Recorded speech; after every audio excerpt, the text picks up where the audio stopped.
আসসালামু আলাইকুম। প্রতিদিনের নিয়মিত আয়োজন, ওই আয়োজনেরই অংশবিশেষ হিসেবে আজকেও আমরা হাজির হয়েছি 15তম শিক্ষক নিবন্ধন প্রিলির গণিত অংশের সমাধান নিয়ে। আজকে আমরা আলোচনা করব কলেজ লেভেল নিয়ে আলোচনা। আমাদের ধারাবাহিক আয়োজন অব্যাহত থাকবে। আমাদের ব্যাচ 1-এ ক্লাস চলছে এবং ব্যাচ 2 19তম প্রিলির ভর্তি চলছে। আপনারা যারা একদম স্বল্প রেটে ভর্তি হতে চান, সর্বোচ্চ সেবা পেতে চান, তারা অবশ্যই আমাদের ব্যাচে ভর্তি হতে পারেন। এখানে 90+ কমনের গ্যারান্টি দিয়েই ক্লাস নিচ্ছি। এবং আপনারা যারা বিভিন্ন বাজারে বই কেনা নিয়ে এখনও দ্বিধাদ্বন্দ্বে ভুগছেন, আমি বলবো আপনারা শুধুমাত্র একটি বই পড়লে এনটিআরসি এর প্রিলি পরীক্ষায় পাশ করবেন। আপনারা আমাদের এই বইটি ঘরে বসে নিতে পারেন এবং বইটি দেখে যদি ভালো না লাগে তাহলে বইটি আপনারা রিটার্ন দিতে পারেন। শুরু করি, আমরা আলোচনা শুরু করি।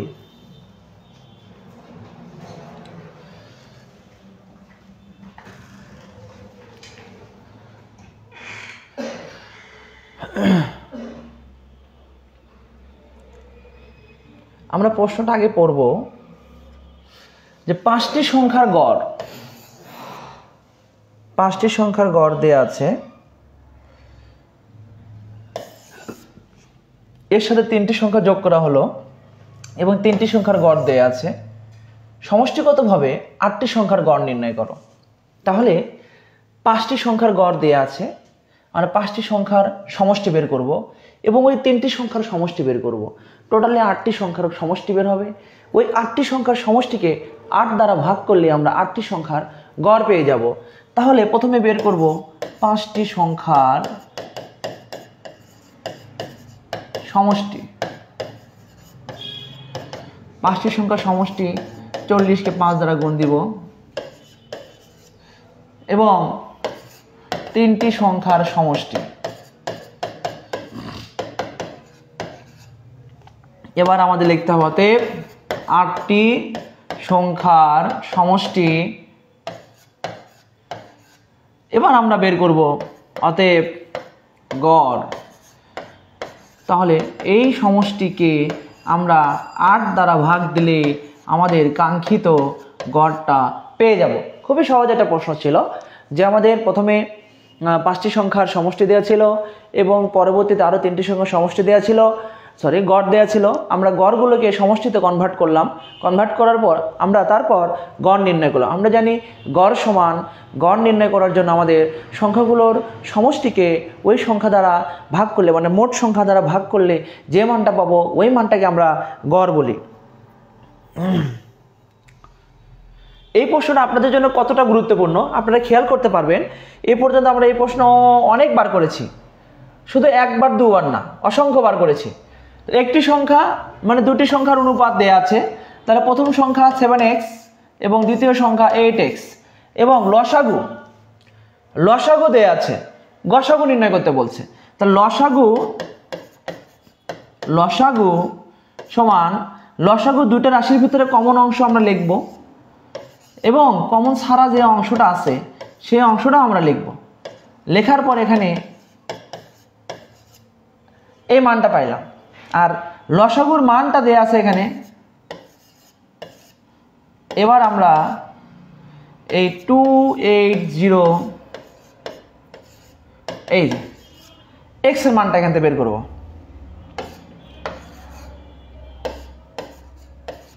7 দ্বারা কেটে দিলাম, 5 = x এবং এই x এর মানটাই হচ্ছে গসাগু। কেন? কারণ গসাগু হচ্ছে দুটো রাশির ভিতরেই কমন অংশটা। তাহলে দুটো রাশির ভিতরেই আমরা পাচ্ছি এখানে x এবং x, দুটো রাশির ভিতরেই আমরা xটাকে কমন পাচ্ছি। যখন আমরা দুটো রাশির ভিতরেই যে মানটাকে কমন পাবো ওই মানটাকে আমরা বলবো গসাগু। আমরা পরের প্রশ্ন চলে আসি যে ঘন্টায় y কিলোমিটার বেগে ঘন্টায় y মাইল বেগে x মাইল দূরত্ব অতিক্রমণ করতে কত ঘন্টা সময় লাগে?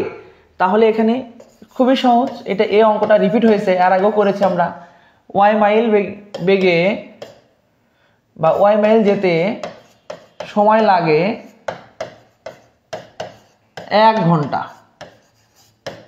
তাহলে অতএব 1 মাইল যেতে সময় লাগবে কম এবং অতএব x মাইল যেতে সময় লাগবে। এই অতি সহজ একটি প্রশ্ন।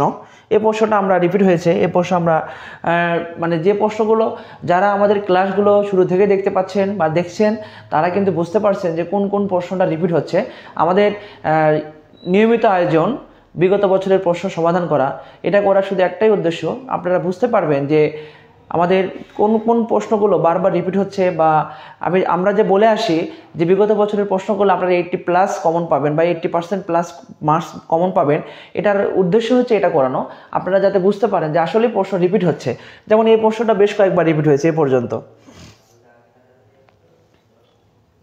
এই প্রশ্নটা আপনারা পারবেন, এটা ঐকিক নিয়মের প্রশ্ন। আমি একটু বলে দেই আপনাদের। 16 জন শ্রমিক একটি কাজ 3 ঘন্টায় সম্পন্ন করে, উক্ত কাজ 5 জন শ্রমিকের কত ঘন্টা সময় লাগবে? তাহলে 16 জনের সময় লাগে 3 ঘন্টা। তাহলে 16 জন যে কাজ 3 ঘন্টায় করে, একজন সেই কাজ বেশি সময় লাগবে না কম সময় লাগবে?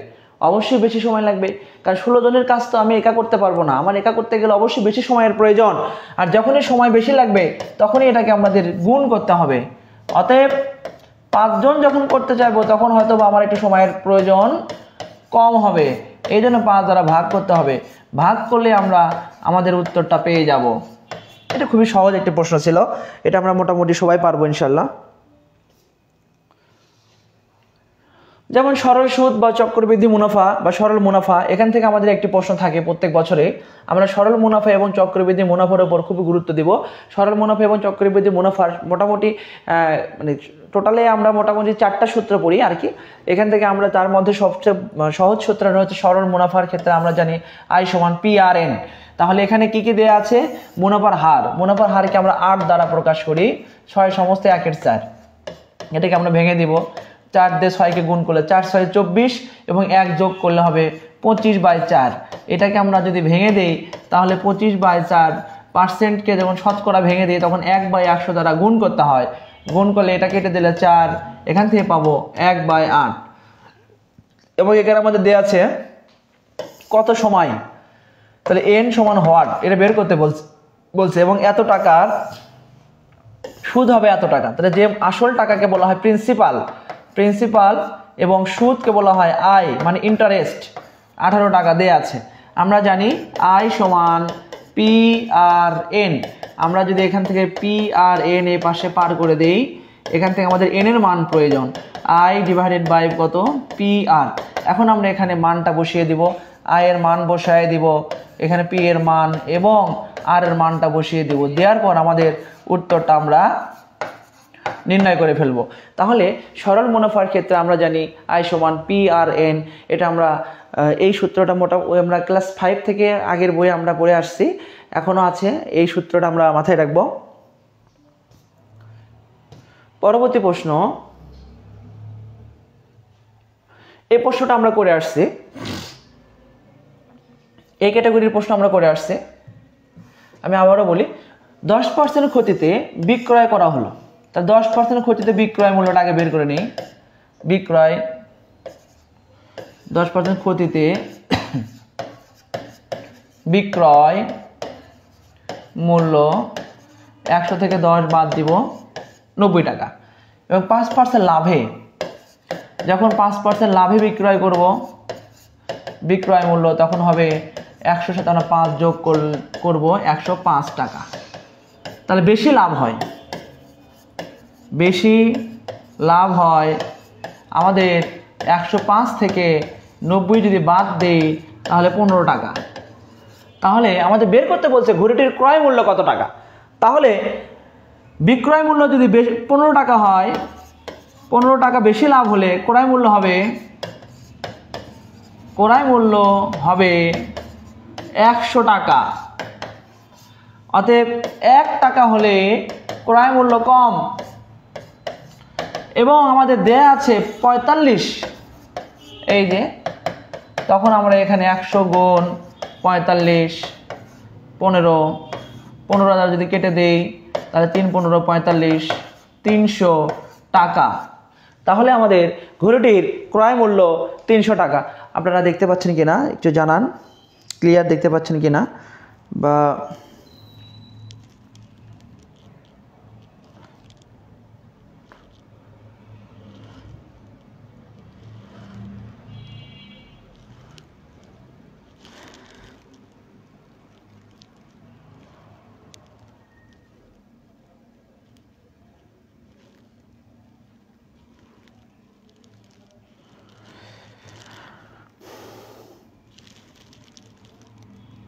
একজন লিখছেন আসসালামু আলাইকুম। ওয়ালাইকুম আসসালাম। আপনারা কি দেখতে পাচ্ছেন বা বুঝতে পারছেন কিনা অবশ্যই জানাবেন, না বুঝলে অবশ্যই আমাকে জানাবেন, আমি চেষ্টা করব আপনাদেরকে বোঝানোর। প্রথম পি সংখ্যক বিজোড় সংখ্যার যোগফল, প্রথম পি সংখ্যক বিজোড় সংখ্যার যোগফল আপনারা মনে রাখবেন যে প্রথম পি সংখ্যক বিজোড় সংখ্যার যোগফলকে আমরা পি স্কোয়ার দ্বারা প্রকাশ করি, বা প্রথম এন সংখ্যক বিজোড় সংখ্যার সমষ্টিকে আমরা এন স্কোয়ার দ্বারা প্রকাশ করি। যেহেতু পি সংখ্যক বলছে সুতরাং এখানে পি স্কোয়ারটাই হবে। আমরা এটা সমান্তর ধারার ক্ষেত্রে করিয়ে দিয়েছিলাম, আবার আমি দেখাই দিই। প্রথম পি সংখ্যক বিজোড় সংখ্যা, তাহলে 1 3 5 7 আমরা এন তম ধরলাম। তাহলে এখানে এ হচ্ছে প্রথম পদ এবং ডি হচ্ছে দ্বিতীয় পদ থেকে প্রথম পদ বাদ দিলে সাধারণ অন্তর। তাহলে এখানে এন সংখ্যক পদের সমষ্টিকে আমরা লিখি n/2 2a plus n-1 into D. তাহলে এখান থেকে আমরা n/2 a এর মানটা বসিয়ে দিব, এখানে n-1 ডি এর মানটা বসিয়ে দিব, n/কত 2, তো 2 প্লাস 2n মাইনাস কত 2, এই 2 এবং এই 2 কেটে যাবে, তাহলে n/2 ইন্টু কত 2n, এবং এই 2 এবং এই 2 যদি কেটে যায় তাহলে এখানে n স্কোয়ার। অর্থাৎ আমরা বলবো প্রথম n সংখ্যক বিজোড় স্বাভাবিক সংখ্যার সমষ্টিকে আমরা n স্কোয়ার দ্বারা প্রকাশ করি। যেহেতু এখানে p সংখ্যক বলছে সুতরাং এখানে আমরা অবশ্যই p স্কোয়ার দ্বারাই প্রকাশ করব।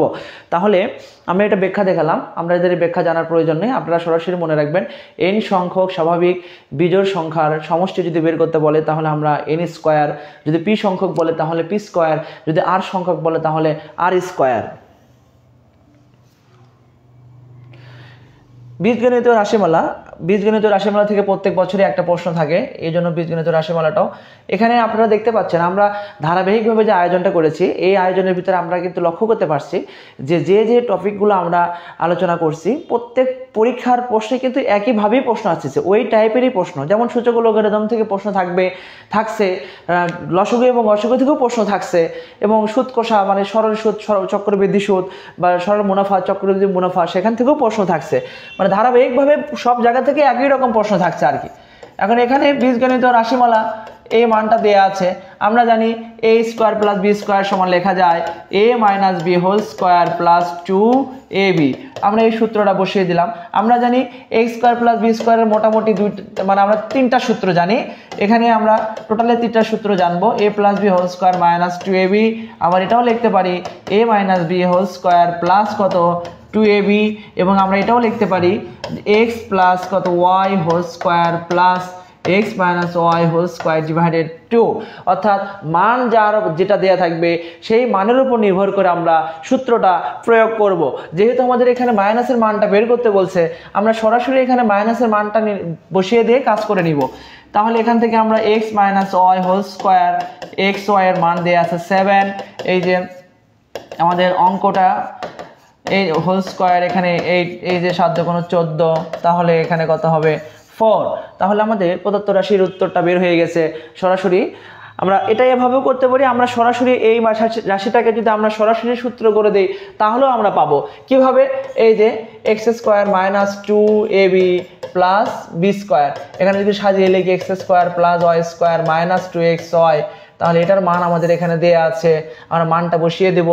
মানটা দেয়া আছে কত 18 মাইনাস 2xy এর মান দেয়া আছে 7, তাহলে 18 মাইনাস 14, এখান থেকে আমরা মানটা পেয়ে যাব। অর্থাৎ আমরা সরাসরি করলেও পারবো, এবং আমরা যদি সূত্র প্রয়োগ করি তাও আমাদের সঠিক উত্তর আসবে। আমরা যেভাবে আমাদের কাছে সুবিধা হবে, মনোজনক মনে হবে, আমরা সেভাবে উত্তরটা করে ফেলবো। পরবর্তী প্রশ্ন, গতকালকেই এই প্রশ্ন সমাধান করে দিচ্ছি আমরা। 15তম শিক্ষক নিবন্ধন স্কুল পর্যায়ে 2 এই প্রশ্ন এসেছিল। এখানে যে মানটা দেয়া আছে আমরা জানি ঘনমূল এবং ঘন কেটে যাবে, তাহলে এই ঘনমূল এবং এই ঘনমূল এবং এই ঘনটা কেটে যাচ্ছে, তাহলে এখানে এ আমরা জানি 1/3, এটাকে লেখা হয় ঘনমূলকে লিখি আমরা 1/3, বর্গমূলকে আমরা লিখি হচ্ছে এ, বর্গমূলকে লিখি হাফ। যদি এরকম থাকে 4 ঘাতের মূল থাকে তাহলে আমরা লিখব এরপর 1/4। এই জিনিসটা আমরা না জানলে জেনে নেব।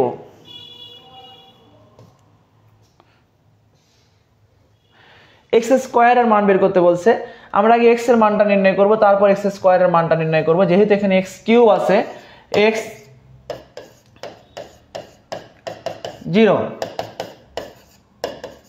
এটা পার করে দিলাম, দশমিককে ভাঙাতে পারি আমরা, সবাই জানি, যারা না জানি না তারা জেনে নেই। দশমিক উঠাই দিয়ে একটা হরে একটা 1 লিখব এবং দশমিকের পরে যে কয়টা সংখ্যা সেই কয়টা আমরা শূন্য লিখব, আর লবে ওই মানটা লিখব। লবে যেহেতু 1 এর আগে কোনো মান নেই, 0 0 0, সুতরাং আমরা সরাসরি কি লিখব 1 লিখব। এখন এই মানটাকে যদি আমরা এভাবে লিখি, আচ্ছা এটাকে যদি ভেঙে দিই 1/, এক্স এর মাথার উপর কিউব, এখন এটাকে যদি ভেঙে দিই 10 টু দি পাওয়ার কত কিউব, তাহলে এখান থেকে আমরা সরাসরি লিখতে পারি যে এক্স এর মান হবে কত 10। তাহলে এক্স এর মান 10। যদি আমাদের এক্স স্কোয়ারটা নির্ণয় করতে বলে তাহলে আমরা এখানে এক্স স্কোয়ার ইকুয়াল টু কত হবে 10 স্কোয়ার ইজ ইকুয়াল টু কত 100, তাহলে উত্তর হবে আমাদের 100।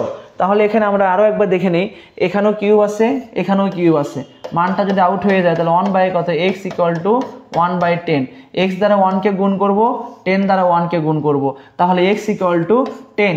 এক্স এর মান 10 এবং উভয় পাশে স্কোয়ার করলে আমরা পাবো এক্স স্কোয়ার ইকুয়াল টু 100।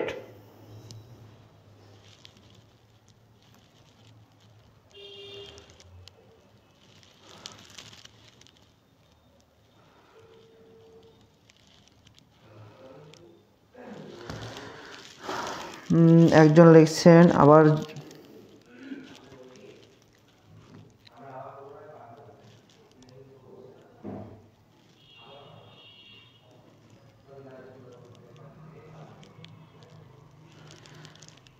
ক্লাসগুলো ভালো হতো। ধন্যবাদ আপনাকে আপনার মূল্যবান বক্তব্যের জন্য।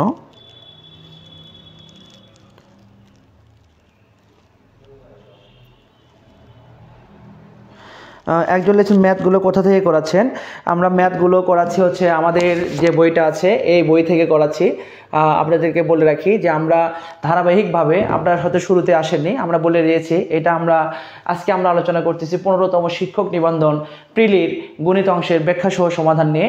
এখানে আমরা আলোচনায় ধারাবাহিকভাবে আমরা আলোচনা করছি। যারা শুরু থেকে ক্লাসগুলো দেখছেন, আমরা 18তম শিক্ষক নিবন্ধন থেকে 6ষ্ঠ শিক্ষক নিবন্ধন পর্যন্ত প্রত্যেকটি প্রথমে কলেজ পর্যায়ে আলোচনা করি। যেমন আজকে আমি কলেজ পর্যায়ে আলোচনা করলাম 15তম, আগামীকাল আমি আলোচনা করব 15তম স্কুল লেভেল, এবং তারপরের দিন আলোচনা করব 15তম স্কুল লেভেল 2, তারপর 15তমকে শেষ করে আমরা আবার 14তমতে আসবো। এভাবে ধারাবাহিকভাবে আমরা 6ষ্ঠতম শিক্ষক নিবন্ধন প্রিলি পর্যন্ত, প্রিলির যে প্রশ্নগুলো আছে সবগুলো প্রশ্ন আমরা সমাধান ব্যাখ্যা সহ সমাধান করব। আপনারা পাশে থাকবেন এবং ভিডিওটি দেখবেন। যদি ভালো লাগে তাহলে অবশ্যই এটা লাইক দিবেন, শেয়ার দিবেন এবং আমাদের পাশে থাকবেন। এবং যদি বুঝতে সমস্যা হয় তাও জানাবেন, এবং কোথা ক্লিয়ার দেখতে পাচ্ছেন কিনা সেটাও জানাবেন। বলছে স্যার পেজ নাম্বারটা একটু বলুন। ধন্যবাদ, আপনার পেজ নাম্বারটা আমরা বলে দিচ্ছি। আমাদের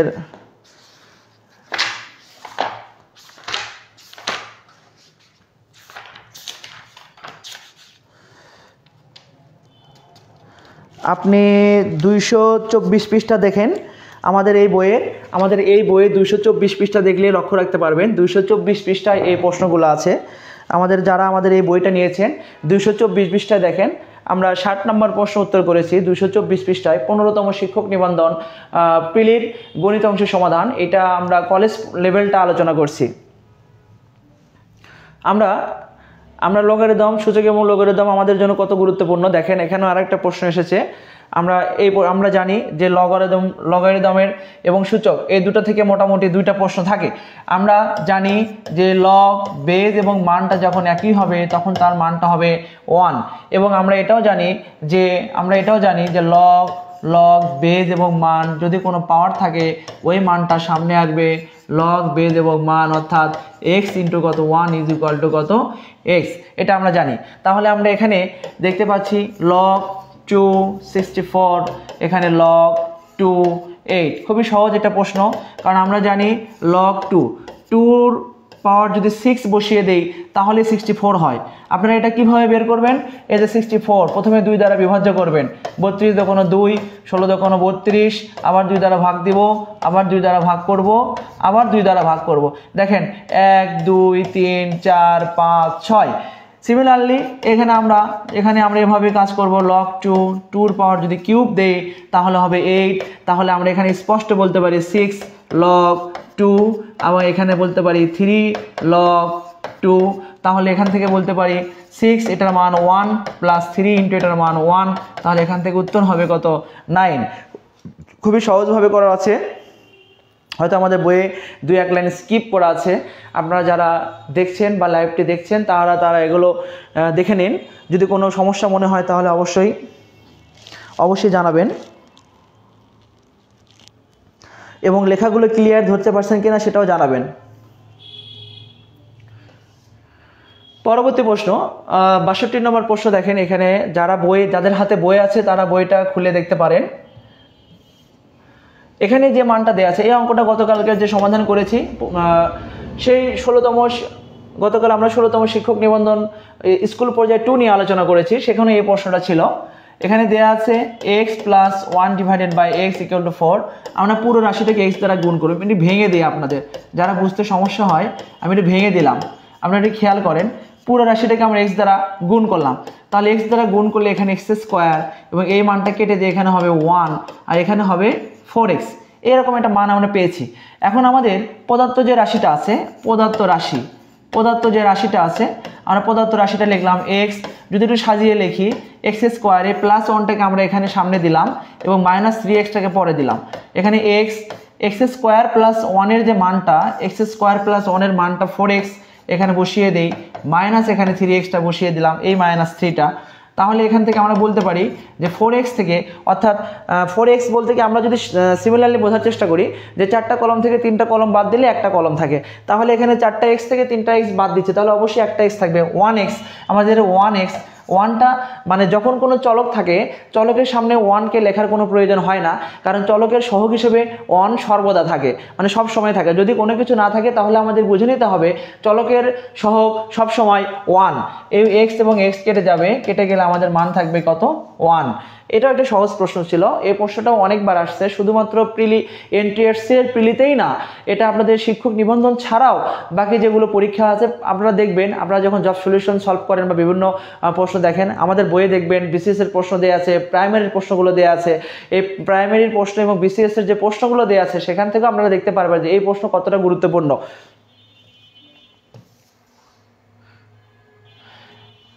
এখানে প্রশ্নটা আছে বৃত্তের ব্যাস 3 গুণ বৃদ্ধি করলে, এটা ব্যাস হবে না, দুঃখিত, এটা ব্যাসার্ধ হবে।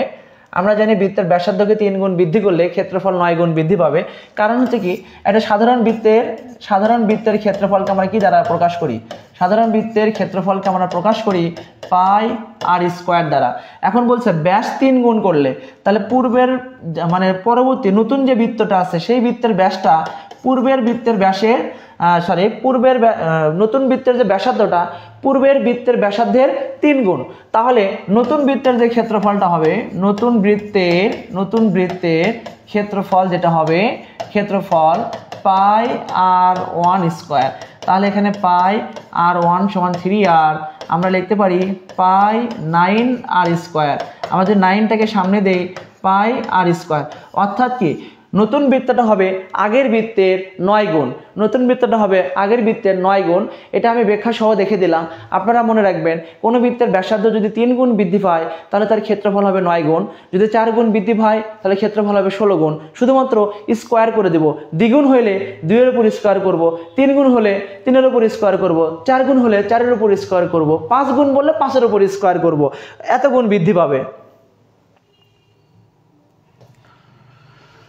পরবর্তী প্রশ্ন, আপনাদের একটা জিনিস বলে রাখি যে যখন কোনো ভগ্নাংশ দেখতে পারবেন, ভগ্নাংশের ঘরে যদি কোনো বর্গমূলযুক্ত ফাংশন থাকে, ওই বর্গমূলযুক্ত ফাংশনকে অনুবন্ধী দ্বারা গুণ করব। অনুবন্ধী বলতে আমরা কি বুঝি? হরের অনুবন্ধীটা কি? এখানে √2 এখানে আছে, √6 প্লাস কত? 2। তাহলে হরের অনুবন্ধী বলতে আমরা বুঝবো যে √6 মাইনাস কত? 2, অর্থাৎ যদি প্লাস থাকে তাহলে মাইনাস দ্বারা গুণ করব, আর যদি মাইনাস থাকে তাহলে প্লাস দ্বারা গুণ করব। গুণ করার পর আমরা এখানে পাচ্ছি কি, এখানে পাচ্ছি যে √2, এখানে √6 মাইনাস কত 2, তাহলে এখানে a plus b into a minus b a square minus কত b স্কোয়ার, তাহলে এখানে √2 √6 মাইনাস কত 2, এখানে 6 মাইনাস 4, তাহলে এখান থেকে আমরা পাবো √2, এখানে √6 মাইনাস কত 2, নিচে পাবো 2। তাহলে সর্বশেষ পর্যন্ত আসছি, আসার পরেও এখন আমাদের মানটা মেলেনি। তাহলে ওই জায়গা থেকে যদি আমরা এখানে আসি, আমার এখান থেকে আবার কাজ করি, তাহলে এখানে যদি আমরা গুণ করি সর্বশেষ এখান থেকে, আমরা একটু খেয়াল করুন, ওই জায়গা থেকে এখানে আসছে, আমরা যদি √2 দ্বারা গুণ করি তাহলে 6 দেখুন 12, এবং এখানে মাইনাস কত 2 কত 2, এবং তারপর হরে ছিল হচ্ছে 2, আর 12কে যদি বর্গমূল করি, আমি একটু ভেঙে দেই, 4 ইন্টু কত 3 মাইনাস কত 2√2, নিচে একটা 2 আছে। এবার 4কে যদি বর্গমূল করি তাহলে হবে 2, আর √3 বর্গমূল করলে √3 থাকবে, এবং 2 কত 2, হরে একটা 2 আছে। এখন যদি আমরা 2টা কমন নিই তাহলে থাকবে √3 মাইনাস কত √2, হরে একটা 2, এই 2 এবং এই 2 কেটে দিব, √3 মাইনাস কত √2। আমি আপনাদেরকে বুঝাতে পারছি কি না আমি আবারও বলি, আমরা যখন বর্গমূলযুক্ত কোনো মান দেখব তখন হরের অনুবন্ধী মান দ্বারা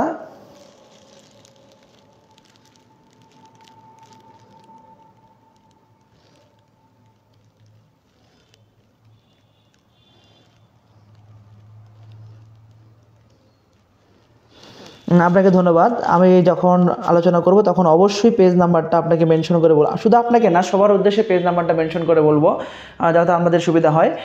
আপনারা দেখেন এই প্রশ্নটা ক্লিয়ার বুঝতে পারলেন কিনা। আমরা যখনই কোনো ভগ্নাংশযুক্ত ফাংশন দেখব বা মান দেখব এবং তার হর যদি বর্গমূলযুক্ত মান হয়, তাহলে আমরা ওই বর্গমূলযুক্ত মানের আমরা অনুবন্ধী মানে বিপরীত মান দ্বারা লব এবং হর উভয়কেই গুণ করব। পরবর্তী প্রশ্ন আমরা খেয়াল করি, একটি বর্গের কর্ণের দৈর্ঘ্য দেওয়া আছে। আমরা জানি বর্গের কর্ণের দৈর্ঘ্য সমান √2 ইন্টু বাহুর দৈর্ঘ্য, √2 ইন্টু বাহুর দৈর্ঘ্য। বর্গের কর্ণের দৈর্ঘ্যকে আমরা লিখি √2 ইন্টু বাহুটাকে a দ্বারা প্রকাশ করলাম 4√2, উভয় পাশে √2 কেটে যাবে, তাহলে a ইকুয়াল টু হবে 4। ওই বর্গের ক্ষেত্রফল নির্ণয় করো। তাহলে বর্গের ক্ষেত্রফল লেখা যায় বাহু স্কোয়ার এত বর্গ একক। তাহলে বর্গের কর্ণের দৈর্ঘ্য থেকে আমরা প্রথমে বাহুর দৈর্ঘ্যের মান বের করলাম, এবং বাহুর দৈর্ঘ্য নির্ণয় করার পর আমরা বর্গের ক্ষেত্রফল নির্ণয় করব। বর্গের ক্ষেত্রফল সমান লেখা যায় বাহু স্কোয়ার। পরবর্তী প্রশ্ন, আমাদের উৎপাদকে বিশ্লেষণ করতে বলছে। আমরা উৎপাদকে বিশ্লেষণ করব।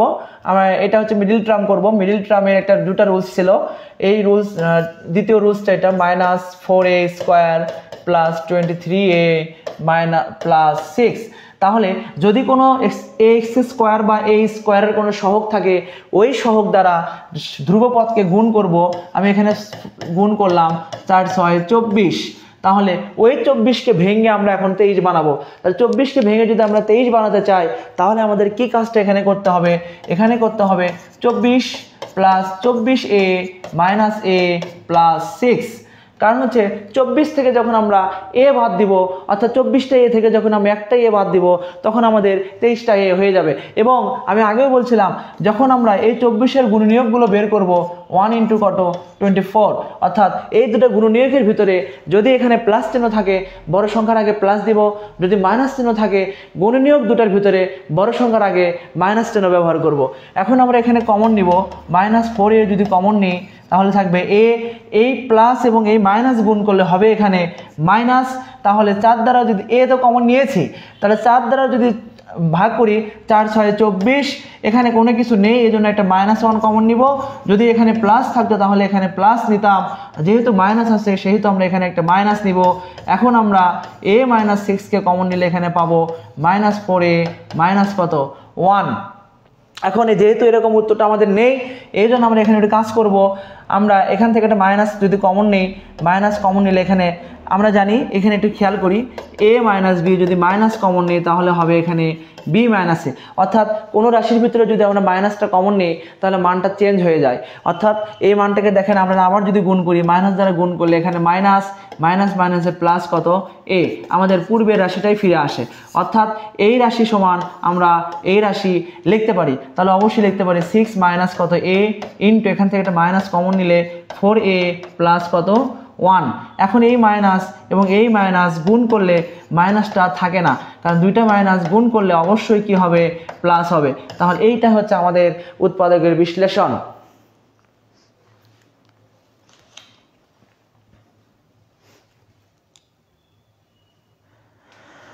পরবর্তী প্রশ্ন নিয়ে আলোচনা করি, সংখ্যাটি গসগ নির্ণয় করতে বলছে। দেখেন আমরা কিন্তু অলরেডি গসগ নিয়ে একটা প্রশ্ন আলোচনা করেছি, আমরা দ্বিতীয় প্রশ্ন নিয়ে আলোচনা করব গসগর। এখানে তিনটা রাশি দেওয়া আছে, প্রথম রাশি a প্লাস বি, প্রথম রাশিটা নির্ণয় করলাম, এবং দ্বিতীয় রাশি দেওয়া আছে a square minus b square, আমরা এখানে পাবো a plus b into a minus b, এবং তৃতীয় রাশিটা এখানে আছে a cube minus b cube, তাহলে এখানে পাবো a minus b into a square plus a b plus B square. গসাগু বলছে, তাহলে গসাগু হচ্ছে প্রত্যেক রাশির ভিতরে যে মানটা কমন আছে সেই মানটা। তাহলে এখানে প্রত্যেক রাশির ভিতরেই কোনো কিছু নেই, এখানে এ প্লাস বি আছে, এখানে এ প্লাস বি আছে, কিন্তু এখানে এ প্লাস বি নেই। তাহলে যখন কোনো রাশির সাথে কোনো রাশি মিলবে না তখন অবশ্যই গসাগু হবে কত, শূন্য হবে না, শূন্য হবে না, কারণ প্রত্যেকের সাথে এটা গুণনীয়ক হিসেবে 1 আছে, প্রত্যেকের সাথে গুণনীয়ক হিসেবে একটা 1 আছে, এই জন্য আমাদের গসাগু হবে কত 1। অর্থাৎ যখন কোনো রাশির সাথে কোনো রাশির মান মিল পাবো না তখন আমরা সরাসরি গসাগু হিসেবে আমরা এখানে 1 ব্যবহার করব। কেন? কারণ 1 প্রত্যেকটি রাশির সাথেই গুণনীয়ক হিসেবে ব্যবহৃত হয়েছে। পরবর্তী প্রশ্ন,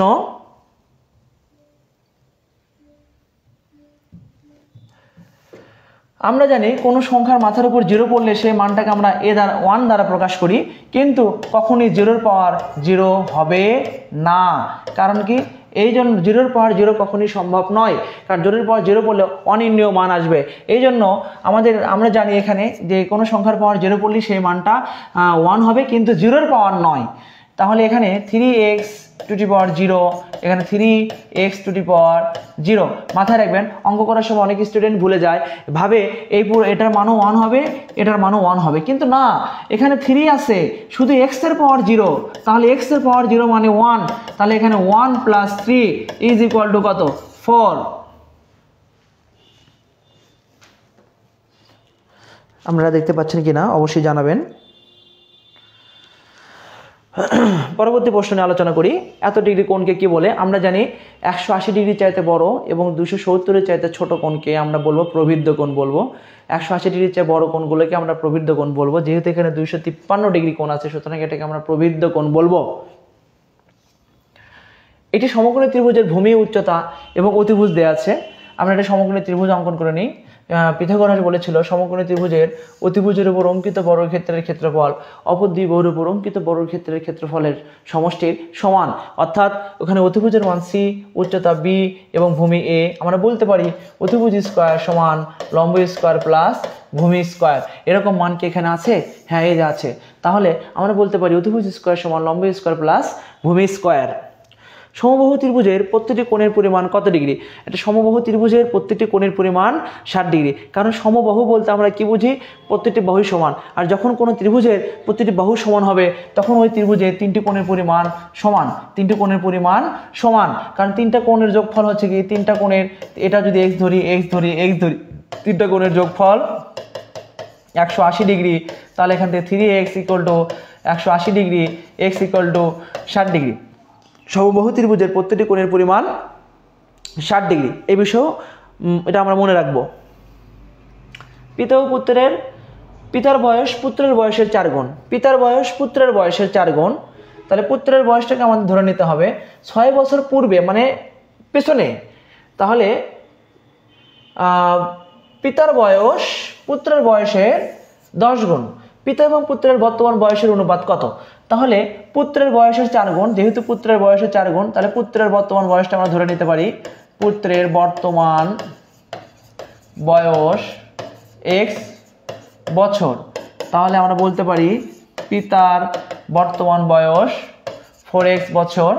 তাহলে আমাদের এখানে শর্ত বলছে, শর্ত কি বলছে, পিতার বয়স 6 বছর পূর্বে পিতার বয়স পুত্রের বয়সের 10 গুণ। তাহলে পিতার বয়স 6 বছর পূর্বে মানে বর্তমান থেকে 6 বাদ, এবং পুত্রের বয়স তার কত গুণ, 10 গুণ।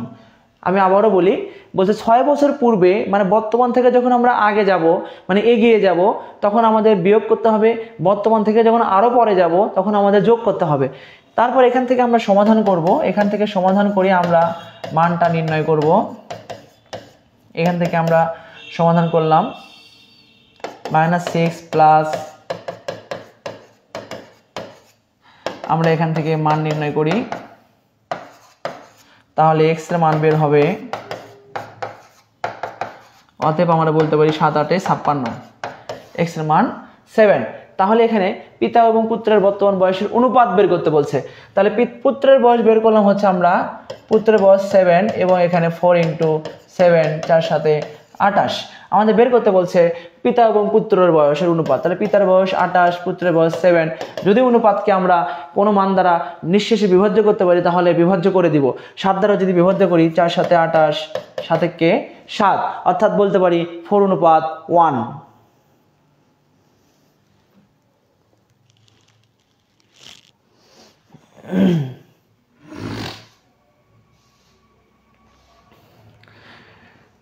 এই যে বৃত্তের ক্ষেত্রফলের অঙ্কটা এখানে চলে আসছে। আমরা সরাসরি বলেছিলাম যে যখন বৃত্তের ব্যাসার্ধের অনুপাত দেওয়া থাকবে আমরা সরাসরি স্কোয়ার করে দেব, কোনো গল্প নেই, সরাসরি স্কোয়ার করে দিয়ে যেটা পাবো সেটা হচ্ছে ক্ষেত্রফলের অনুপাত।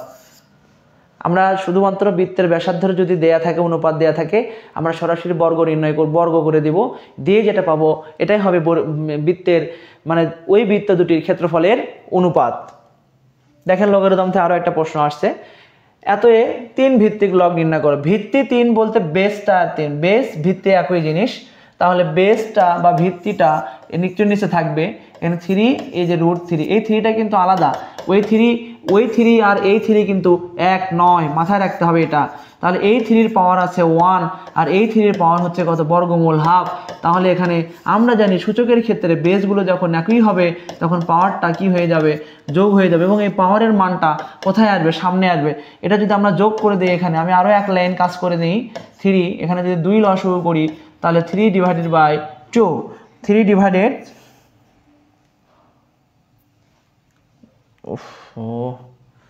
দুঃখিত আমি আবারও করি,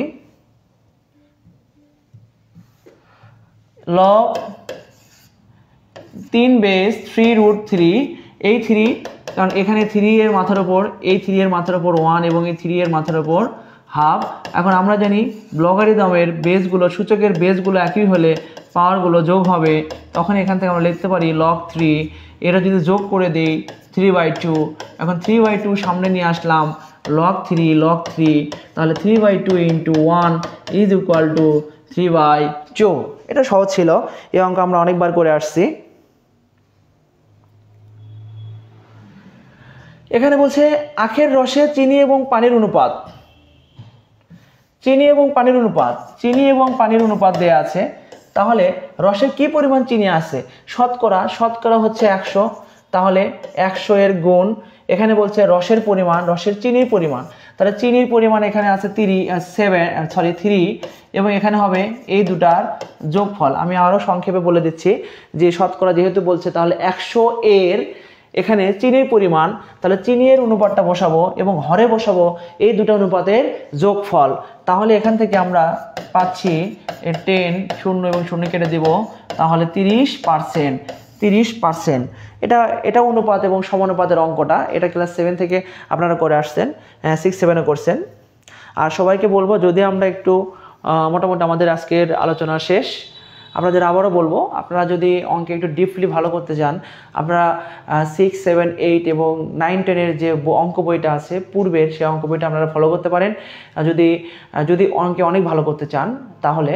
এবং সর্বোপরি বলবো আপনাদেরকে আমি আবারও বলবো যে আপনাদের অন্য কোনো কিছুই যদি প্রয়োজন না পড়ে, আপনারা যদি শুধুমাত্র ভাবেন না আমি NTSC এর মাধ্যমে একজন শিক্ষক হব, তাহলে আপনাদের কোনো বই পড়ার প্রয়োজন হবে না। আপনারা শুধুমাত্র আমাদের একটি বই পড়বেন, এই একটি বই পড়লেই আপনারা NTSC এর মাধ্যমে একজন শিক্ষক হওয়ার সুবর্ণ সুযোগ পাবেন, যদি আপনারা লিখিত পরীক্ষা ভালো দিতে পারেন তাহলে ইনশাআল্লাহ।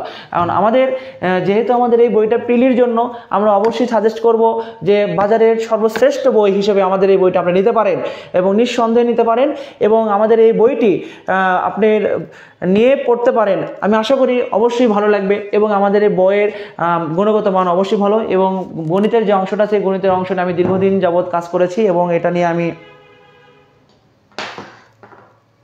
একজন বলছে স্যার বুঝলাম না, আপনি প্লিজ আপনি একটু বলবেন যে কত নম্বর প্রশ্নটা বোঝেননি। প্লিজ আপনি কি শুনতে পাচ্ছেন? শিহাবুদ্দিন শিহাব, আপনি একটু বলেন যে আপনি কত নম্বর প্রশ্নটা বুঝতে পারেননি, আমি আবার আলোচনা করব, একটু কমেন্ট করে জানান। আপনি কত নম্বর প্রশ্নটি বোঝেননি একটু কমেন্ট করে জানাবেন। শিহাবুদ্দিন শিহাব বলেছেন স্যার বুঝতে পারিনি, আপনি একটু কমেন্ট করে জানান আপনি কত নম্বর প্রশ্নটি বুঝতে পারেননি, প্লিজ জানাবেন।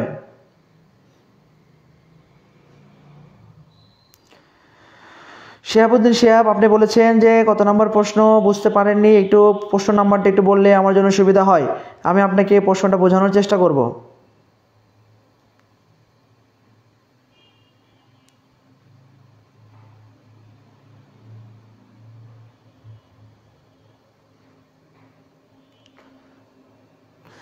আমি আবারও বলবো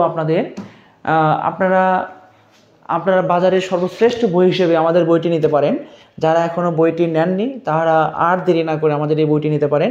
আপনারা ঘরে বসে অর্ডার করতে পারেন, এবং আপনাদের ডেলিভারি ম্যান আপনাদের বাসায় যে বইটি দিয়ে আসবে, আপনি বইটি নিয়ে দেখবেন, বইয়ের কোয়ালিটি দেখবেন, বইয়ের গুণগত মান দেখবেন, দেখার পরে যদি ভালো লাগে তাহলে বইটি নেবেন, আর যদি ভালো না লাগে তাহলে বইটি ফেরত দেবেন।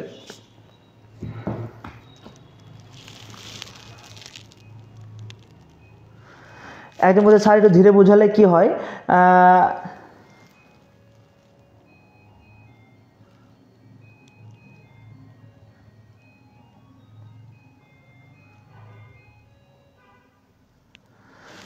স্যার একটু ধীরে বোঝালে কি হয়? ধন্যবাদ আপনাকে। আমি মোটামুটি চেষ্টা করি অত্যন্ত স্লো মোশনে করানোর জন্য।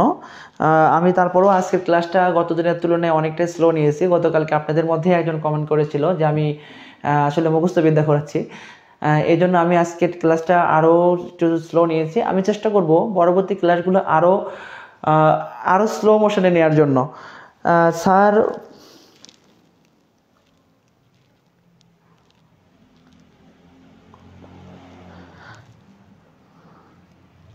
আপনার ভাষাটা, শিহাবুদ্দিন শিহাব, আপনার ভাষাটা আমি বুঝতে পারিনি, আপনি একটু প্লিজ জানাবেন। আপনি বললেন যে স্যার একটা প্রশ্ন বুঝতে পারিনি, যদি প্রশ্নটি বুঝে না থাকেন তাহলে আমাদের অবশ্যই জানাবেন, আমি চেষ্টা করব বোঝানোর জন্য। একজন বলছেন যে ধন্যবাদ, ওমর ফারুক, আপনাকে ধন্যবাদ, আপনি আপনার মূল্যবান মতামত শেয়ার করেছেন। আপনাদের যদি কারো মতামত থাকে তাহলে অবশ্যই জানাবেন। আমরা মোটামুটিভাবে আজকে 15তম শিক্ষক নিবন্ধন কলেজ পর্যায়ের প্রশ্নটা আমরা সমাধান করলাম। আমরা এখানে গণিত অংশর ব্যাখ্যা সহ আলোচনা করছি, কারণ হচ্ছে যখন আপনারা ব্যাখ্যা সহ আলোচনা দেখবেন তখন আপনারা কিন্তু টোটাল সিলেবাসটা কিন্তু আপনার মাথার ভিতরে এন্ড হয়ে যাবে। কারণ আপনারা কিন্তু কম বেশি সবাই জানেন, মানে যেহেতু কম বেশি সবাই এসএসসি এবং ইন্টারমিডিয়েট পাস করে আপনারা অনার্স করছেন, অনার্স করে মাস্টার ডিগ্রি করতেছেন, অবশ্যই কিছু না কিছু তো আপনাদের ভিতরে জানা আছে। এই জানাগুলোকে যখন আমরা আলোচনা করার মাধ্যমে আপনাদের এগুলো মাথার ভিতরে রিফ্রেশমেন্ট তৈরি হয়, ওই জায়গাগুলোতে আপনাদের নক হয় যে না, এটা আমার কোনো এক সময় আমি এটা পড়ে এসেছিলাম। এই জন্য বিগত বছরের প্রশ্নগুলো আপনার টোটাল বইয়ের উপরে একটা আইডিয়া চলে আসে, এই আইডিয়াগুলোকে আপনি ক্যাচ করতে পারবেন। তবে আপনাদের কাছে একটা রিকোয়েস্ট থাকবে, যখন আপনারা আমাদের এই বই নিয়েই বসেন, ভিডিওটি যখন দেখবেন বা লাইভ দেখবেন, যদি আমাদের এই বইটি নিয়ে দেখেন তাহলে বইয়ের পেজ নাম্বার মিলিয়ে বইয়ের পাশে অনেক ফাঁকা জায়গা আছে, সেই ফাঁকা জায়গাগুলোতে যেগুলো আপনাদের নোট করার প্রয়োজন আপনারা নোট করে রাখবেন। কারণ আমরা কিন্তু একই ক্লাসে বারবার নিচ্ছি, মানে একই প্রশ্ন বারবার আসতেছে, রিপিট হচ্ছে।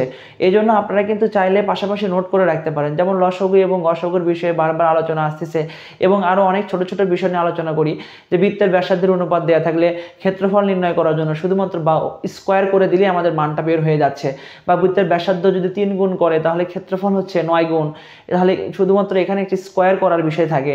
এখানে কিছু কিছু গুরুত্বপূর্ণ যে বিষয়গুলো, এই বিষয়গুলো আপনারা সাইটে নোট করে রাখতে পারেন, অথবা যাদের কাছে আমাদের বইটা নেই, যারা আপনাদের পেজটা ফলো করেন বা আমাদের ক্লাসগুলো আপনাদের ভালো লাগে, তারা কি করবেন, খাতা নিয়ে বসবেন। খাতা নিয়ে বসে আপনারা চেষ্টা করবেন যে গুরুত্বপূর্ণ যে পয়েন্টগুলো, সেই পয়েন্টগুলো নোট করে রাখার জন্য। কারণ হচ্ছে এগুলো আমরা একসময় কাজে দিবে। যেমন আমরা সরল মুনাফা এবং চক্রবৃদ্ধি মুনাফার প্রত্যেক ক্লাসেই কিন্তু আলোচনা করি, যে সরল মুনাফা সূত্রটা কি, চক্রবৃদ্ধি মুনাফার সূত্রটা কি, এই সূত্র, এই জিনিসগুলো, এই বিষয়গুলো কিন্তু আমরা প্রতিনিয়ত আলোচনা করি। এখন এই জিনিসগুলো যদি আপনারা নোট করে রাখেন তাহলে কিন্তু আমাদের বুঝতে সুবিধা হবে। কারণ আমি আবারও বলি, আমাদের এই বিগত বছরের প্রশ্নটা করার পেছনে একটাই উদ্দেশ্য, যে আপনারা বুঝতে পারবেন যে কোন টপিকটা বেশি গুরুত্বপূর্ণ। আর সবথেকে বড় যে উদ্দেশ্য সেটা হচ্ছে, যেটা আমার ব্যক্তিগতভাবে যেটা আমি মনে করি, যখন আমরা বিগত বছরের প্রশ্নগুলো আমি আপনাদের সামনে উপস্থাপন করি, তখন আপনাদের ভিতরে যেটা হয়, যে আপনাদের কোনো জিনিস যদি অনেক আগেও জানা থাকে, সেই অজানা জিনিসটাকে আপনারা জানতে পারেন, আপনাদের ভিতরে সেটা নাড়া দেয় যে না, আমি এটা কোনো এক সময় পড়েছিলাম। এই জন্য যখন আমরা বিগত বছরের প্রশ্ন, যখন এখানে আমি 25টা প্রশ্ন সমাধান করেছি, এই 25টা প্রশ্ন সমাধান করার পর আপনি কিন্তু এই 25টা প্রশ্নে কিন্তু আপনি পুরো সিলেবাসের ভিতরে প্রশ্ন আছে এখানে। তাহলে আপনার কি এই 25টা প্রশ্ন সমাধান করা মানে পুরো সিলেবাসের উপরে একটা এক নজরে ধারণা নেওয়া, কারণ এখানে সবগুলো টপিকের উপরেই প্রশ্ন এসেছে।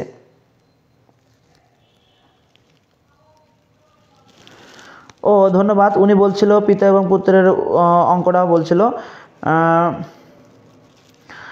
আচ্ছা ঠিক আছে, ধন্যবাদ। যেহেতু আমি বুঝতে পেরেছি পিতা এবং পুত্রের অঙ্কটা, আমরা একটু এখানে আরেকবার পিতা এবং পুত্রের অঙ্কটা চলে আসি। আমি আপনাদের সাথে একটু মত বিনিময় করি, কারণ প্রতিদিন শুধু এসে ক্লাস নিয়ে চলে যায়, আপনাদের সাথে কথা বলার সুযোগ হয় না। আপনারা যারা লাইনে আছেন, আপনারা কিছু বলতে চাইলে কমেন্ট করতে পারেন, আমি আপনাদের প্রত্যেকের কমেন্টে আমি উত্তর করবো, ইনশাল্লাহ রিপ্লাই দিব। এখানে খেয়াল করুন, পিতা এবং পুত্রের বয়সের যে অঙ্কটা এখানে দেওয়া আছে, এখানে যে পিতার বয়স পুত্রের বয়সের 4 গুণ, এবং 6 বছর পূর্বে পিতার বয়স পুত্রের বয়সের 10 গুণ ছিল। পিতা এবং পুত্রের বর্তমান বয়সের অনুপাত কত? তাহলে বর্তমান বয়স, আমরা যদি এখানে পুত্রের বর্তমান বয়সটা আগে ধরে নিই, পুত্রের বর্তমান বয়স x বছর, তাহলে পিতার বর্তমান বয়স 4x বছর। আমি আরো সহজ করে দেই, আরো সহজ করে করলাম। 6 বছর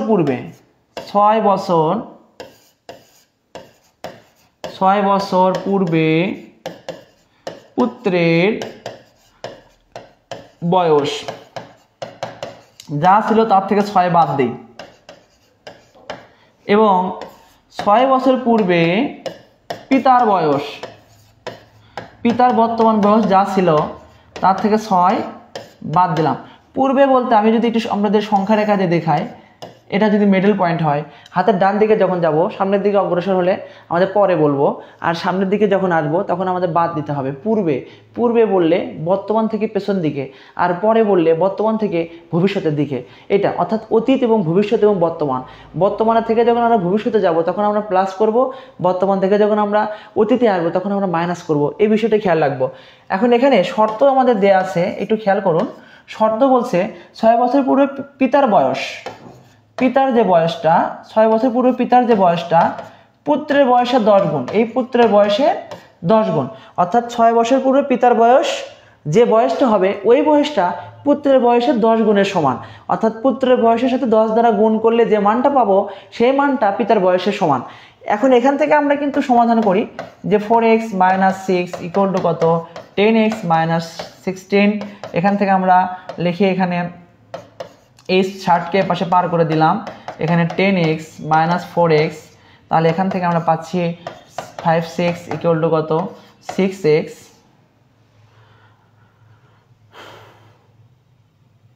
4x 10x 4 গুণ 4x মানে 6, এখানে 10 গুণ 10x মাইনাস 6 60, এখান থেকে আমরা যদি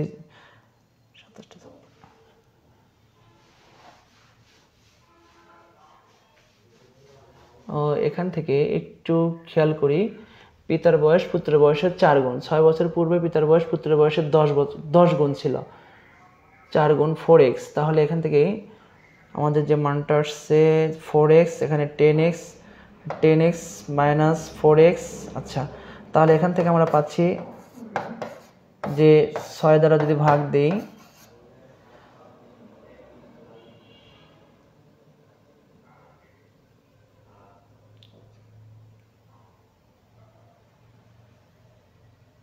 দুঃখিত, কোনো একটা পজিশন আরও একবার একটু খেয়াল করতে হবে, যে 6 বছর পূর্বে পিতার বয়স পুত্রের বয়সের 10 গুণ, পুত্রের বয়স এবং পিতার বয়স ছিল হচ্ছে পিতার বয়স পুত্রের বয়সের 4 গুণ, 4x মাইনাস 6